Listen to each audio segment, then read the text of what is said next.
This video will show how to make your own large disc ear posts. There are two reasons why you would want to make your own large disc ear posts. One is proportion and balance. I have an earring here that I've made. It's brick stitch. It's a half diamond shape with fringe. Nothing special. However, the only ear finding I had at the time was this small, let's see, 4mm round ear stud, and it's not in proportion to the earring. The earring itself needs a larger earring finding at the top. So that's one reason you would want to make your own earring findings. Also, if this was a much larger piece with a lot more fringe, it would be, the weight of it would not, this small post would not be able to support the weight of it. And when you get into designing earrings, say you have those chandelier findings that are like they're diamond shaped and you can put a lot of dangles around them, the weight, if you put it on a small ear post, the weight of the earring will drag it forward out of your ear. So you want something that will balance the earring itself. The second reason why you might want to make your own ear posts is that these French hooks and these small ball posts are available in almost every craft store, and they're available in silver tone, gold tone, and some of the craft stores even have them in gold and, you know, sterling silver and gold plated. However, it's very hard to find, once you get away from silver tone and gold tone, if you have findings, jump rings, head pins, eye pins, earring components that you're going to attach dangles to, in copper or antique silver tone or antique gold tone or brass, or the shiny gunmetal color. It's hard to find earring backs, earring findings that go with that metal. So if you want to keep everything, like, well, I do, want to keep everything matchy-matchy and coordinate your colors, your metals all together in the earring, then you have to find a way to make your own earring backs. I keep calling them earring backs. Make your own earring findings. There's no soldering. This is not metal work, no torch, nothing like that. All you need is flat pad earring backs. I got these gold colored ones at Michael's. They were $3.99, and they are about,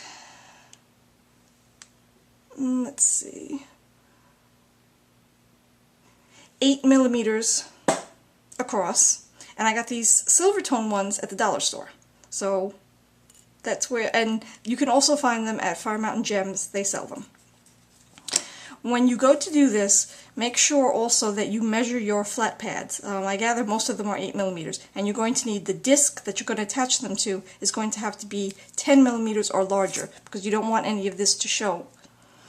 The next thing, of course, you need is a flat disc with a hole or a loop, one at the bottom. You may find discs that have two loops, but that's not going to look good for an earring finding.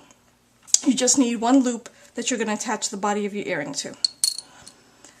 These I got at Michael's. The brand name of the line is called Forged. They sell them in there were 5 drops to a package, so I had to buy 2 packages to get a set, basically, of 5 earrings. And they were about $3.99, so while it's true that it seems rather expensive, you spend $8 to get 5 pairs of earrings, it's worth it if, you know, you can't find ear studs in the color that you want to attach your earrings to. It's worth it then. Also, I have a coupon. If you go to Michael's online, they'll hook you up. If you sign up to Michaels.com, every week they send you a coupon in the email, so you won't pay full price. And, of course, the flat pad earring backs, the discs, and this. It's called Zap-A-Gap glue, and it does just that. It zaps a gap, because even though, oh, and the discs that you use must be flat. They must have a flat surface. They can have anything on the front, but they must have a flat back, because you want as much contact to be made between the flat back and the back of the disc as possible.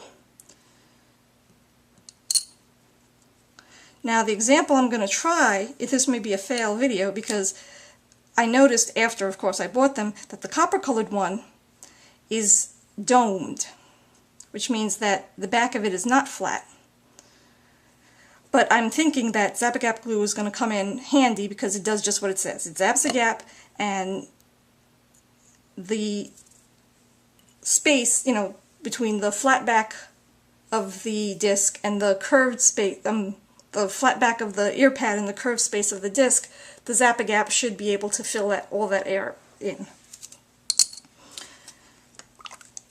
The instructions for the Zap-A-Gap say that you have to hold it for 10 to 15 minutes, so I assume that means 10 to 15 seconds, excuse me. I assume that means I have 10 to 15 seconds to place my earring, and positioning is important. Oh, also you need a protection for your work surface, and since you're dealing with glue, you need tweezers or round nose pliers in order to protect your fingers from getting glue on them.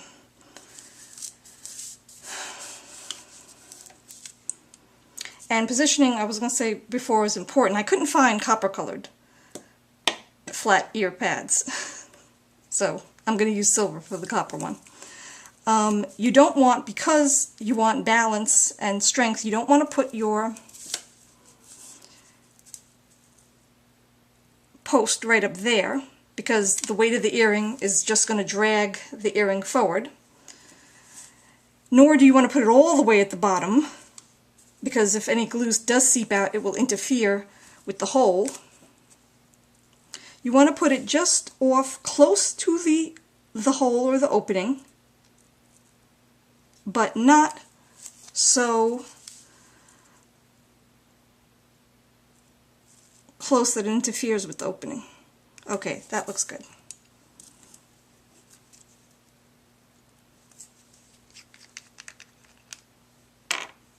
And use the glue in a well-ventilated area.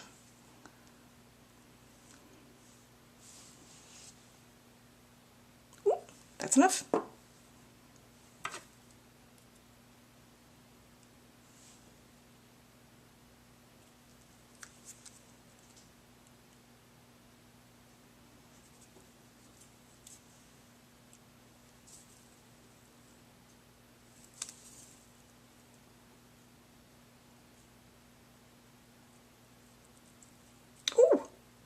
See, this is what happens.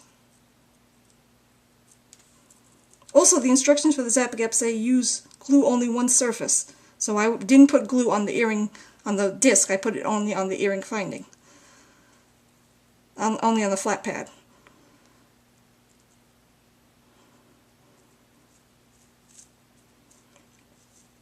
And I wouldn't recommend a hot glue gun for this either, because this is, Zap-A-Gap's a little bit like Crazy Glue, except, and nor do I recommend Crazy Glue. The earring finding, you're going to take it on, you're going to put it off, it's going to get bounced around. Crazy Glue gets brittle. That's all I can say. It may hold, but it won't hold up. GS Hypo Cement will not adhere metal to metal in this way either. It will not properly adhere. Zap-A-Gap is the best. Also, this is a project where you do it... Oh, I'm a little off-center. Can I still move it? No, I cannot. Alright. I'm doing it tonight. I'm not going to wear these earrings until like tomorrow night. I'm not going to attach them to anything. Let it dry for the most successful project you can. And that is how to make your own large ear studs.